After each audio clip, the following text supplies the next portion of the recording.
ఆయన చేసిన ప్రతి తప్పుకి నేను బాధ్యత వహించను. ఆయన చేసింది తప్పే కావచ్చు, చేసింది మన కోసం.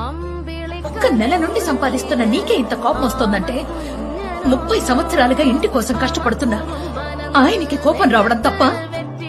నువ్వు ఆశపడ్డావని ఆయన శక్తికి మించి నీకిష్టమైన బైక్ కొనిచ్చారు కదరా. ఒక తండ్రి కొడుకుని తన కష్టానికి తోడవుతాడు అనుకోవడం స్వార్థం కాదు, నమ్మకం. కానీ ఆయన వీడు నా కొడుకుని పరిచయం చేసే ఏ ఒక్క పనైనా నువ్వు చేసావా? నీ ఒంట్లో ఉన్న రక్తం ఆయనదే, నువ్వు వేసుకున్న బట్టలు ఆయనవే, నీ పేరు ముందున్న పేరు కూడా ఆయనదే. ఆయన నీకేం చేశాడు అని కాదురా, నువ్వు ఆయనకి ఏం చేశావని ఆలోచించు. ఒక కొత్త పుస్తకం మీరు కొన్నారు, అది ఏమైనా మాసిపోతుందేమో అనిపించింది, వెంటనే అట్టేస్తామన్నమాట. ఎందుకంటే మన చెమట తగులుతుంది, మచ్చలు పడతాయి, వద్దు అని అట్ట వేస్తాం. ఆ అట్ట దుమ్ముని, ధూళిని, చెమటని భరించడం వల్లే కదా లోపల పుస్తకం అందంగా ఉంది. తల్లిదండ్రులు ఆ చెమటని, దుమ్ముని, ధూళిని, కష్టాలని భరించబట్టే మనం ఎంత అందంగా.